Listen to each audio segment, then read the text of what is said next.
On est à quelle page? Alors, nous sommes Kaf Vav, Hamoud Aleph, et nous sommes à 1, 2, 3, 4, 5, 6 lignes de la fin. Ok.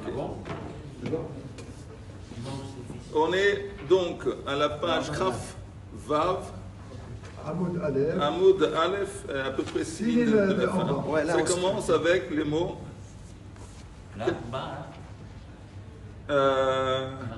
Ça commence avec la. Oui, Vehaitana. Vous voyez? Après le mot Shrina. Oui, c'est la dernière ligne du. C'est 6 lignes avant la fin. C'est la première grande ligne. Vehaitana Savar Lonitralka Yerushalayim Nishvatim. Et ce Tana est de l'opinion, Bakotoveli, est de l'opinion que Yerushalayim ne s'est pas départagé parmi les tribus de Tanya. Où est-ce qu'on voit ça?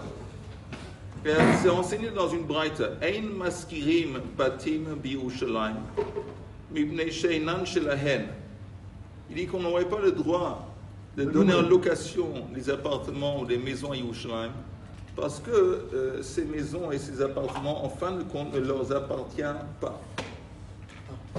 Rabbi, Ça appartient à qui alors? ça appartient à l'ensemble d'Israël d'une façon générale, mais on ne peut pas dire que ça appartient à une tribu ou à une famille, ça appartient au pays. C'est un territoire de Binyamin. Pardon? C'est un territoire de Binyamin. Ah justement, il y a une marloquette. Et il y a une opinion qui dit que non, Yerushalayim n'a pas été départagé parmi les tribus, ni Yehuda ni Binyamin. Rabbi Eliezer ben Rabbi Shimon Omer, Af lo mitot, on ne peut même pas donner en location les lits. Quelqu'un il veut dormir chez quelqu'un d'autre, tu ne veux pas lui donner en location l'appartement, mais tu vas lui dire le lit, ça non plus. Ah donc C'est-à-dire que le principe, c'est de ne pas faire de l'argent. Les filles. Non, je comprends. le principe c'est que tu donnes en location ou tu vends quelque chose qui t'appartient. Ah, comme Yerushalayim n'appartient pas, en fin de compte, selon cette opinion, à qui que ce soit. Alors, tu n'es pas en position de donner en location ni ton appartement, ni ton lit. Ça veut dire que ça appartient à tout le monde. Oui. c'est comme le synagogue. C'est Tzibori. Oui. C'est Roam Israël. Oui, ça ne veut pas dire qu'il n'y a pas de concept de position personnelle. C'est-à-dire que si quelqu'un il a tout de même un appartement à Yerushalayim, ça ne veut pas dire que quelqu'un d'autre peut venir entrer et dire bon, c'est à moi. Ça, non. Celui qui paye, c'est à lui dans le sens que c'est lui qui habite là-bas. Mais en attendant, selon cette opinion, c'est pas à lui dans le sens qu'il peut vendre son appartement ou le louer, donner en location. Oui, mais alors est-ce que quand ils montaient 3 fois par an pour les fêtes, ces gens-là, où est-ce qu'ils habitent? Oh, alors on va voir tout de suite. Bonne question. L'effikar, donc, Orot Kodashim, Ba'ale Ushpizin Notlinotan Bizroa. Les pots des offrandes, je pense qu'on parle de quelles offrandes? Les shlamim. Rachid dit Toda ve shlamim sheorot shel habalim. Parce que d'autres offrandes, par exemple Khatat, Hacham, la peau appartient au Kohanim. Mais Korban shlamim, Toda shlamim, ça appartient au propriétaire. Donc, il aurait le droit, le balabait, on dit le propriétaire aurait le droit de prendre possession de la peau, des peaux que peut-être le locataire, le type qui dort chez lui, il a. Bizroa, ça veut dire forcément, il le prend par la force. Amar Abaya, Shma Mina, Abaya dit bon, j'apprends de ça, que Orach Ara, le Mishpak Inish, Gulfa Vemashra Beushpizeh. Je vois que c'est derrière, c'est une bonne façon de se comporter, que Mishpak, ça veut dire laisser, que les gens vont laisser à ceux qui les ont hébergés, Gulfa, disons, c'est des tonneaux ou des cruches dans lesquelles il y a mis du vin, et Mashra, c'est la peau de bête, en tant que paiement. Donc tu demandes, René t'a demandé, les gens pendant le règle, René, t'as demandé pendant le règle, les gens qui vont venir, beaucoup de gens vont venir, et ils vont avoir besoin de dormir chez des gens. Alors, s'ils ne vont pas se faire payer, qu'est-ce qui se passe? Oui, ils se font payer de cette façon. Ils prennent C'est des pots. une des façons. Une des façons. Mais pas argent. Tu ne peux pas demander et réclamer de l'argent. Ah bon? Non. Ni pour l'appartement, ni pour le lit. Mais tu peux prendre des objets, par exemple, les cruches, les tonneaux, les pots. Et ça a de la Ils valeur. peuvent tout ça. avoir les birkonim. Pardon? Les birkonim, quand ils montent avec les birkonim, il peut très bien leur donner. C'est pas birkonim. C'est pas birkonim. Les premiers, c'est Les premiers fruits. pour les Ah, les Ça, c'est pas bikurim. Birkonim. Non, les bikurim, non, c'est une offrande. Les bikurim, c'est une offrande qu'on doit donner dans le temple. Ça appartient, les bikurim, ça appartient à Kadosh Baruch Hu. Ça appartient pas au propriétaire. Ah bon? Je pensais qu'ils pouvaient les vendre et l'argent, mais dépenser sur place. Oh, alors non. Tu confonds avec quelque chose, tu confonds avec quelque chose qui s'appelle Maaser Sheni. Maaser Sheni, c'est qu'après que tu as donné aux Lévites les 10% de Maaser, tu prends encore 10% de ce qui reste, qui s'appelle Maaser Sheni. Et ce Maaser Sheni, tu es obligé de le manger à Yerushalayim. Oui. Et dans le cas où ça représente trop de quantité, c'est trop lourd de transporter à Yerushalayim, tu le rachètes sur de l'argent. Et l'argent que tu as maintenant, il a un statut de Maaser Sheni. Et cet argent, tu es obligé de l'apporter à Yerushalayim et d'acheter la nourriture, la boisson avec. Ça, c'est Maaser Sheni. Bikurim, c'est autre chose. Ça appartient au Kohen. En fait, quand on laisse un propriétaire, Oui? on vient de dire qu'il n'y a pas de propriétaire. Pardon? On vient de dire qu'il n'y a pas de propriétaire. Il y a un locataire qui n'était pas là pendant la fête et qui a laissé sa maison. Il y a quelqu'un qui est venu. Oui, disons. Et en partant, il a laissé des cruches avec du lait dedans. Alors, Une façon de payer, quoi. Voilà, exactement. De remercier. Oui, oui. Sans imposer si c'est une, deux, trois cruches. un Voilà, tonneau, deux d'accord. tonneaux. D'accord. Mais c'est tout de même écrit ici dans la Gemara Bizroa. Bizroa, ça veut dire prendre ça par la force. Parce que si le type, il ne veut pas, alors il aurait le droit, apparemment, le balabait, lui dire bon. Ça devient un loyer pour. Apparemment, non. Là-bas. Apparemment, on voit une distinction. Il y a une distinction. Il y a une obligation. S'il y a une obligation, ça veut dire qu'il y a une location. On joue avec les mots là. Non.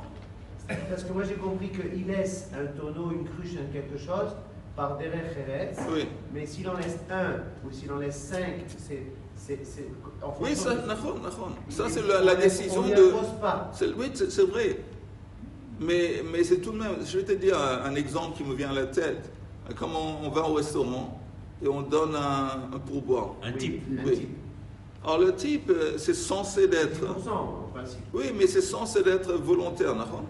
C'est pas une obligation. Non, Vrai. c'est obligatoire. Non, mais c'est censé, selon les sens du concept d'un type, c'est censé d'être moi, de ma propre volonté, je te donne un pourboire. Ouais. Mais c'est devenu Une obligation. Et peut-être c'est la même chose ici. C'est logique. Amar Ça Rav. veut dire qu'il y a un tarif. C'est logique dans le sens Ça que veut dire qu'il y a un tarif. Sinon, les gens. on veut encourager les gens à laisser. à rendre leurs appartements ou leurs lits ou leurs chambres disponibles pour tous ces gens qui vont venir pendant l'IA à la règle. Alors il faut leur donner une motivation.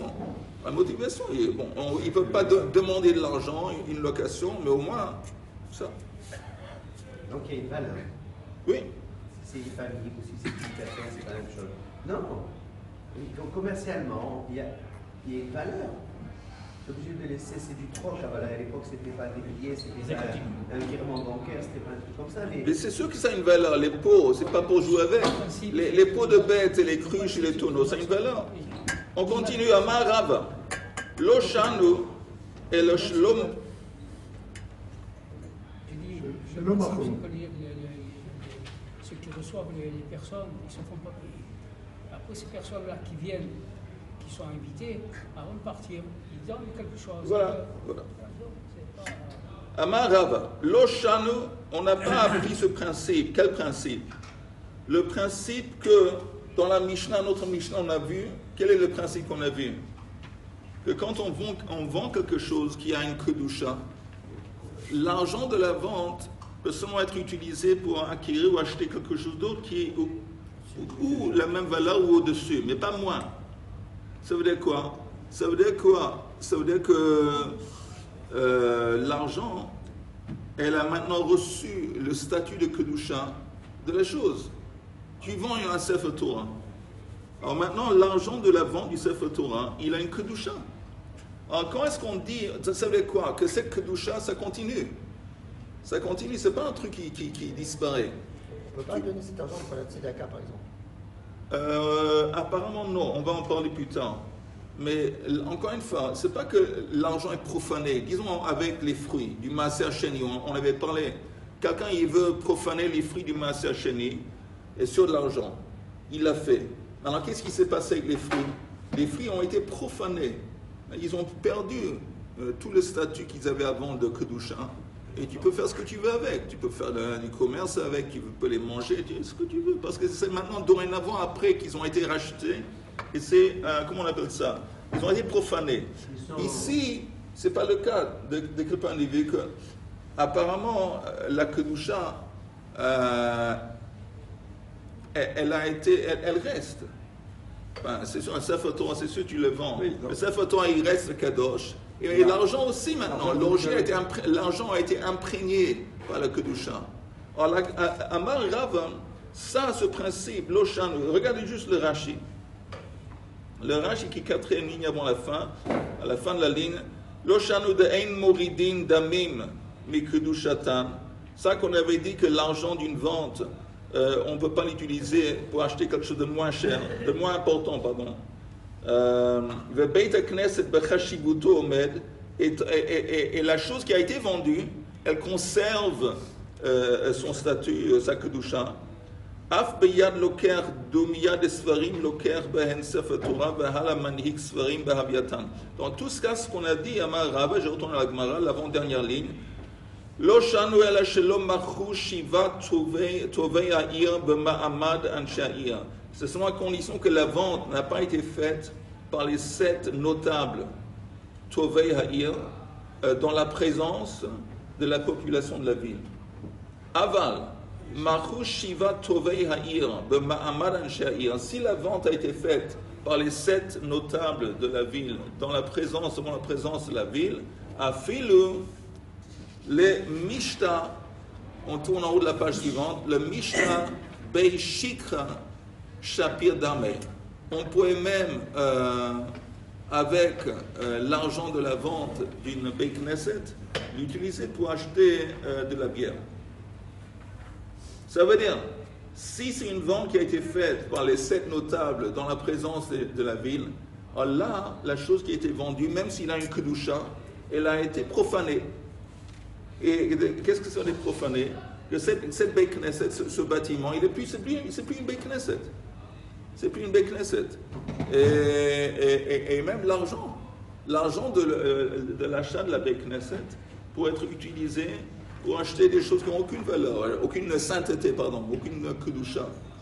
Ouvrir un pub, il veut investir, ouvrir un pub, il pourrait faire ça avec l'argent de la vente d'une Beit Knesset, à condition que la vente a été faite par Sheva Touvé Ha'ir ou B'Ma'amad Anshe Ha'ir. C'est qui c'est cette personne? Alors c'est les 7 notables les plus importants au niveau, c'est eux qui ont été nommés pour gérer les affaires de la ville. Disons, c'est comme on dirait, tu sais, quand il y a un binyan, un immeuble, il y a un vadabait. Donc les habitants de l'immeuble, ils ont, comment on dit procuration. Ils ont donné le droit de procuration à cette équipe de gens qui s'appelle vadabait pour gérer les affaires de l'immeuble.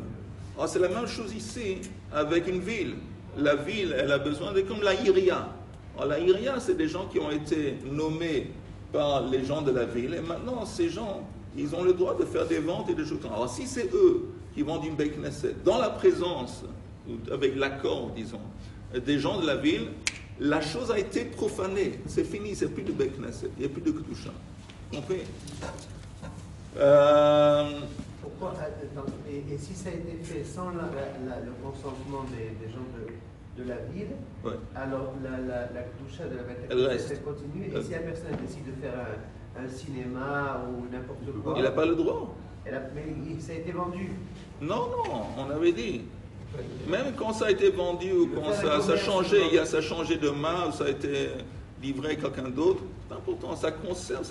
Beit Knesset, c'est une Beit Knesset, ça conserve son statut de Beit Knesset. Et l'argent de la vente a maintenant été imprégné avec le Kedusha. Il peut seulement être dépensé pour des choses avec la Kedusha plus élevée. De ce côté-là, j'arrive à comprendre. Mais si ça a été vendu par les 7 notables avec l'accord de la ville entière, dorénavant, il y a la Beit Knesset, disons la Beit Knesset, elle a été profanée, il n'y a plus de Kedusha. Oui. Regardez juste, on va voir le Rashi. Le dernier Rashi, c'est de la page précédente. Ela shelo machu atovim bereshut ha'am. À condition que les tovim, encore une fois, c'est les notables qui n'ont pas fait ça, l'accord, l'autorisation du peuple. Aval im machu paka kedusha mina chefetz. La kedusha a été profanée, elle a quitté l'objet. Ou minadamim, pas seulement l'objet, aussi de l'argent de la vente. Vemutar la sot men kol retsonad. On a le droit dorénavant de faire ce qu'on veut avec. Vainu de ba'aminei ravina mirav ashi. Al tila de bei knishta maol mizra'a al bemecha kol dehu abain ba'marot bekedushata yukaime. On va voir, il parle de quelque chose qu'on va voir tout de suite dans la caméra, on tourne la page. Elle a quitté le lieu. Pardon? La sainteté de cette bibliothèque des 7. Elle est partie. Elle est partie, c'est la Shrina en fait.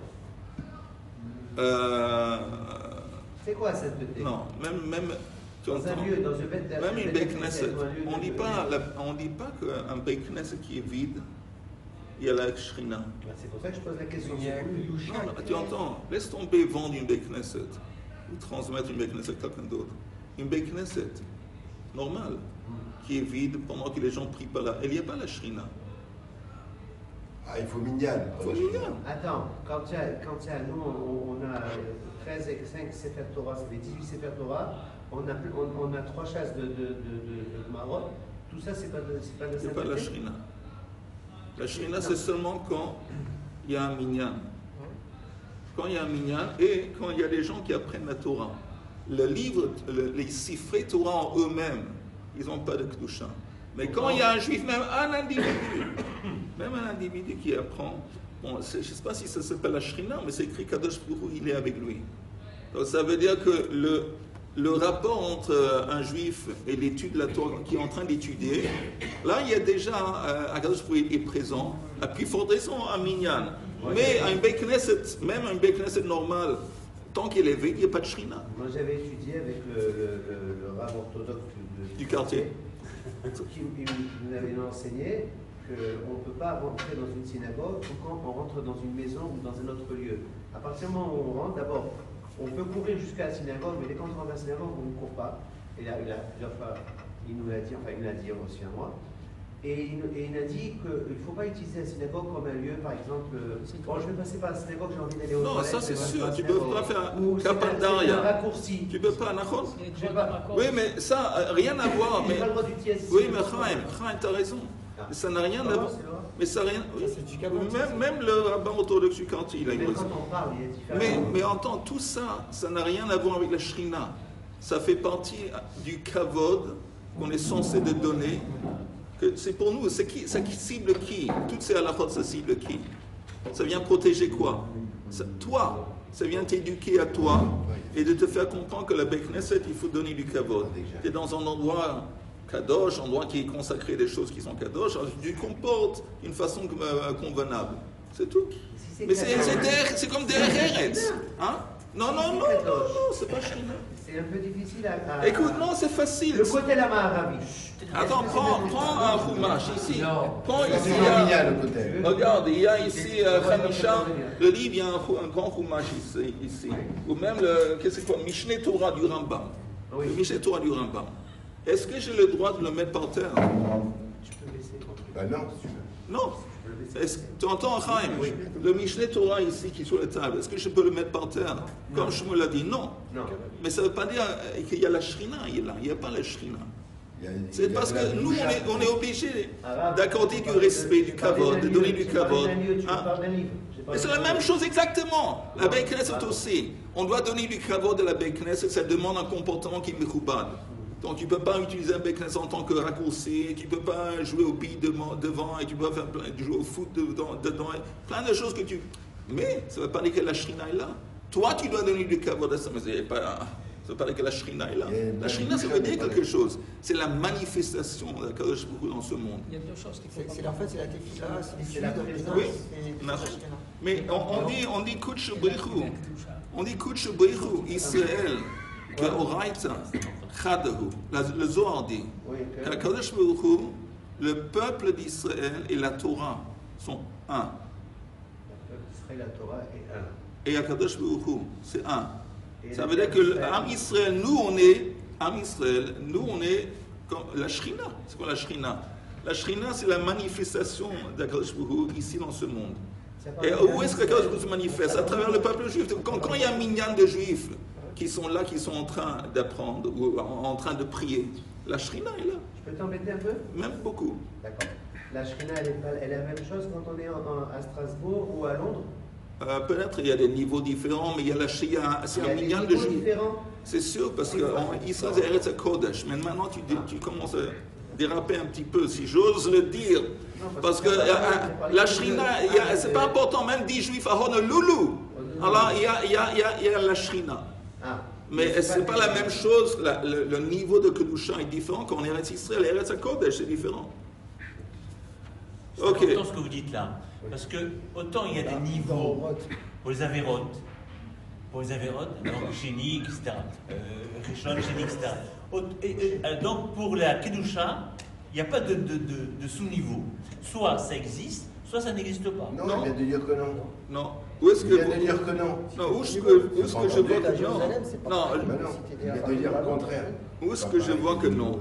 Par exemple, dans le temple, si quelqu'un est tamé, Oui, il ne peut pas rentrer dans le temple.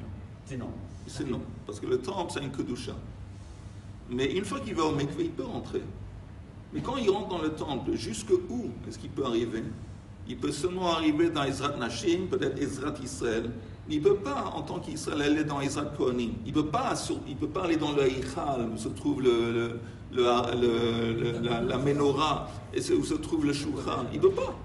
Et pourquoi? Parce qu'il n'est pas Kohen, parce qu'il n'est pas... Ça veut dire qu'on voit que même dans le temple, il y a des niveaux. Et même ceux qui peuvent arriver dans le Eichal, les Kohanim, ils ne peuvent pas rentrer dans le Kodesh Kodashim. Donc on voit, il y a des niveaux. Il y a Israël et les Kadosh.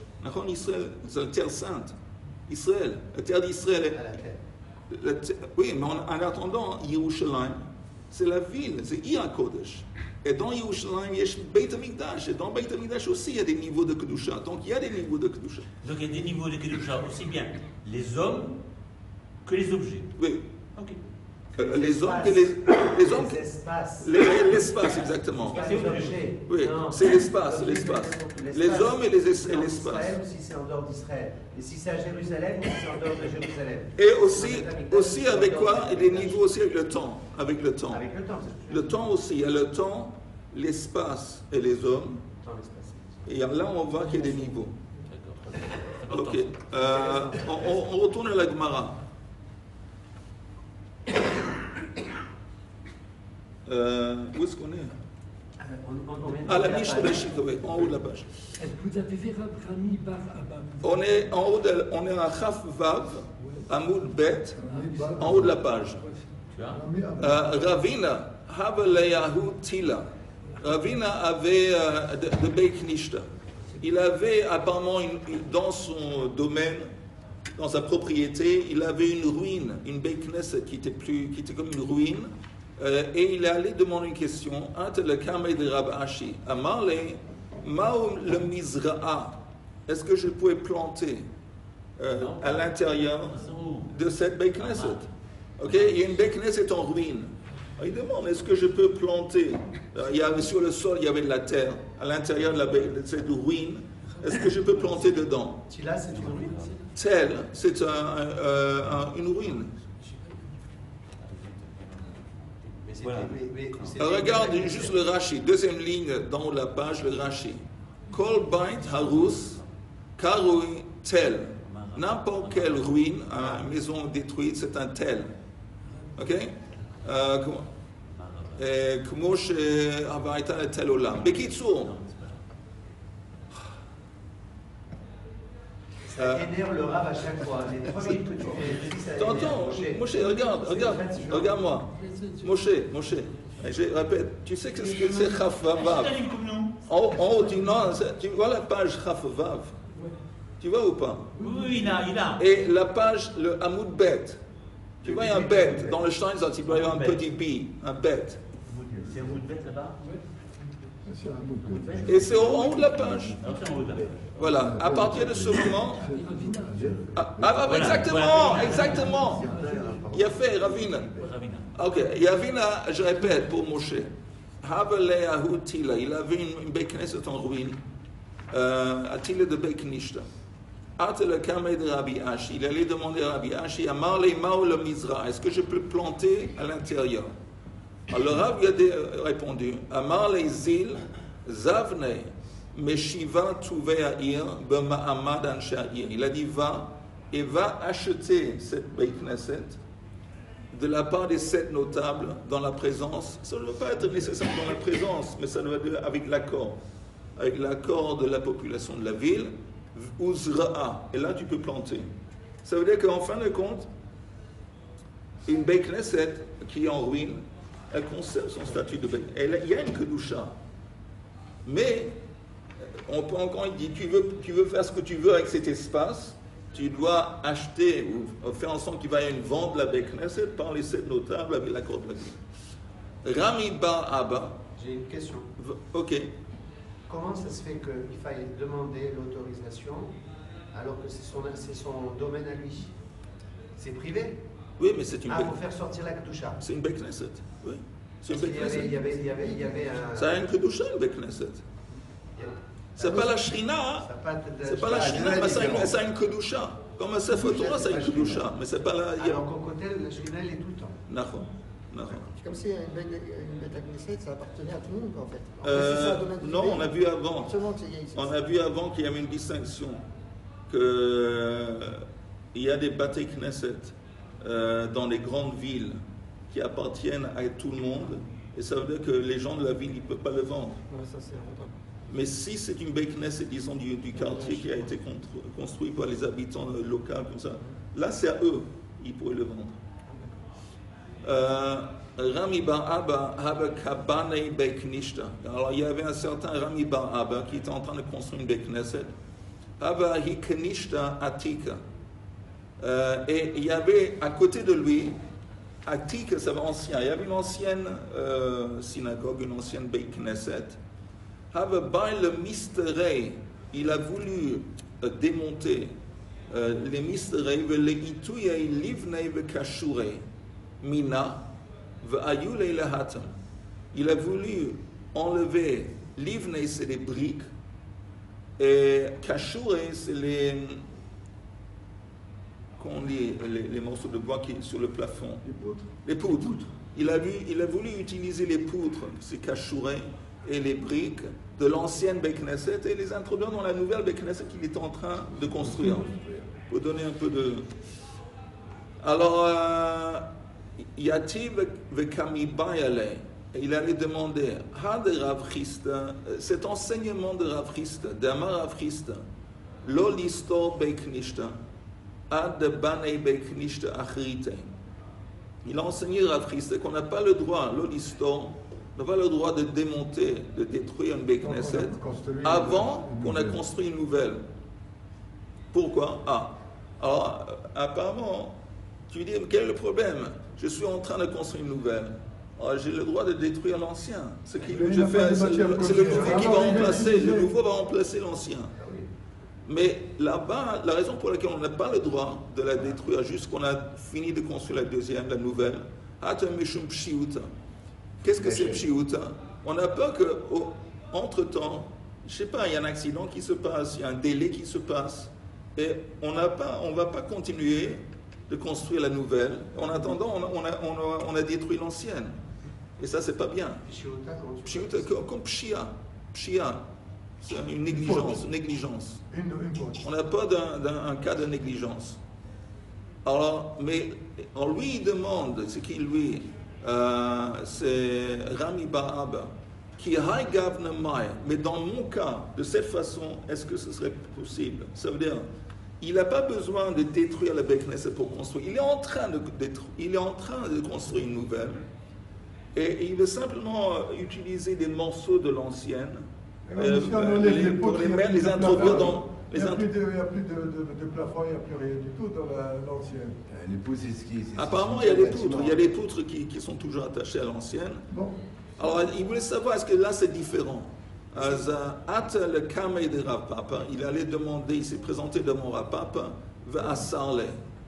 Et Rav Papa lui a interdit. Le Kamei de Rav Huna va à Sarle. Il a demandé un autre Rav aussi, il lui a interdit. C'est bizarre qu'il a fait ça.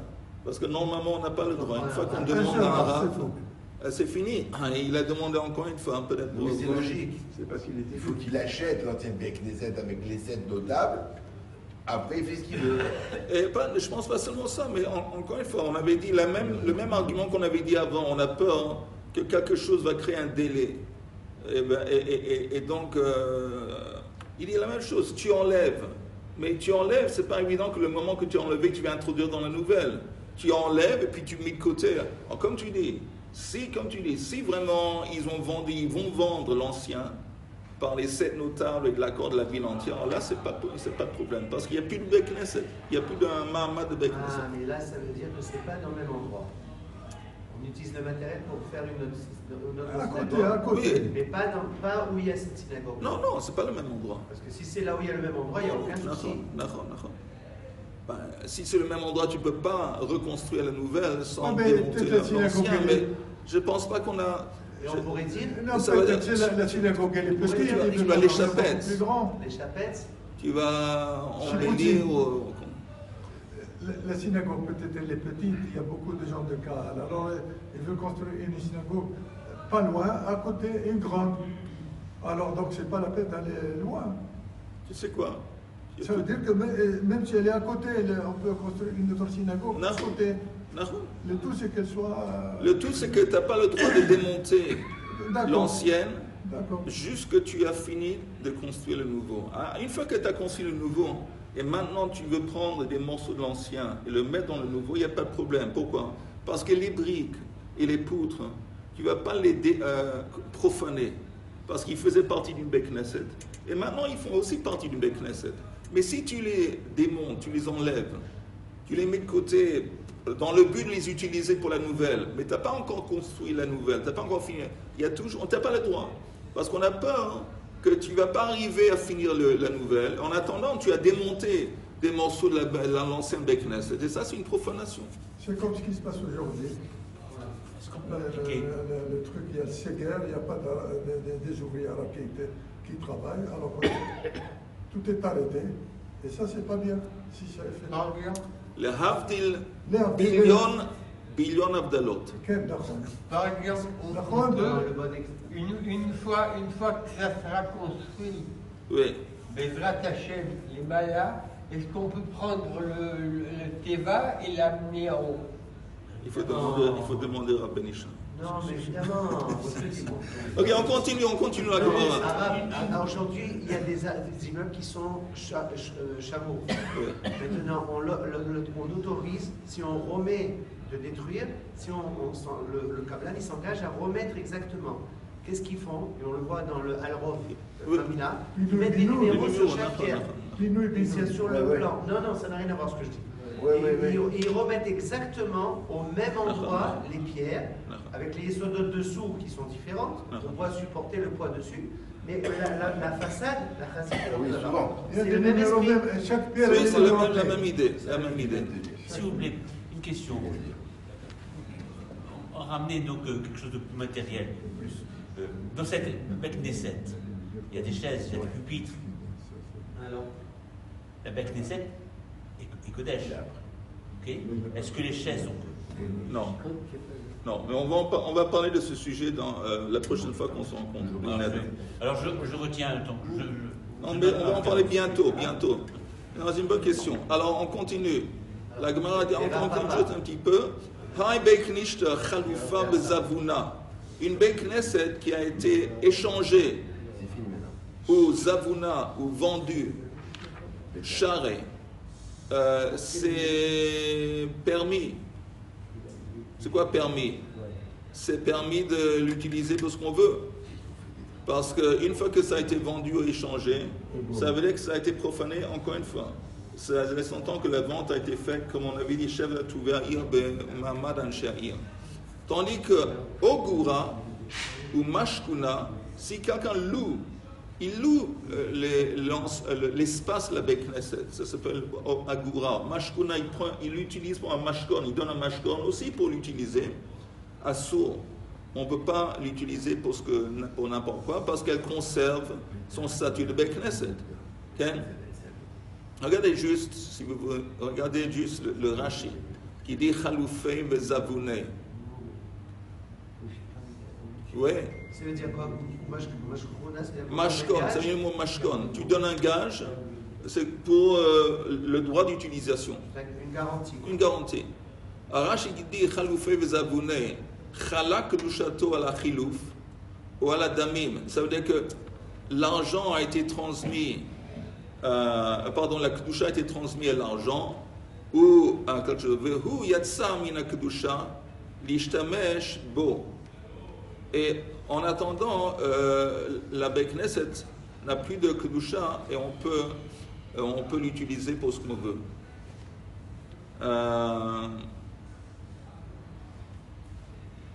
Où est-ce qu'on est? Je m'excuse. Le deuxième Rachid, c'est Livni. Assour, Maïtama. Charles Legour, Mashkona, Assour. Maïta, quelle est la raison? Parce que quand tu as simplement loué la location de la Beit Knesset, elle conserve sa kedusha, elle n'a pas été profanée. Hanemile Ba'atika. Ça s'applique seulement à une ancienne Beit Knesset. Alors, Bechadata, Leitlanba. Ça veut dire quoi, Bechadata? Si on a construit un immeuble, un bâtiment, dans le but que ça va être une Beit Knesset, alors là, on aurait le droit d'utiliser l'endroit pour n'importe quelle raison. On va en parler tout de suite. Mais vous savez quoi? Comme c'est un autre sujet, on va s'arrêter là. On va reprendre. Je répète, on va répéter Amar Rabba, Hai Beik Nisha. Amar Rabba, Hai Beik Nisha, Bli Neder. J'espère demain, on va voir s'il ne tombe pas de cordes. Il n'y a pas un orage, des ouragans demain. C'est un risque, hein? Et Bli Neder, je vais essayer de venir. On peut utiliser des matériaux d'une ancienne synagogue qui a subi toutes les contraintes des ravages du temps. Mais du temps. Donc ça a été détruit. Mais il faut donner une kedusha à nouveau.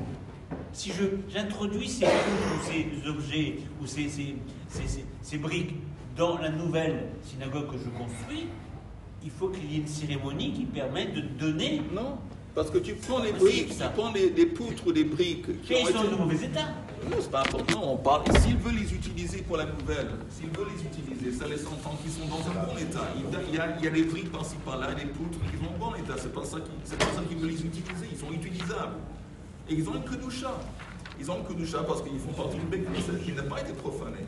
Et si, ils ont été profanés par le temps. Non, ça c'est pas une profanation.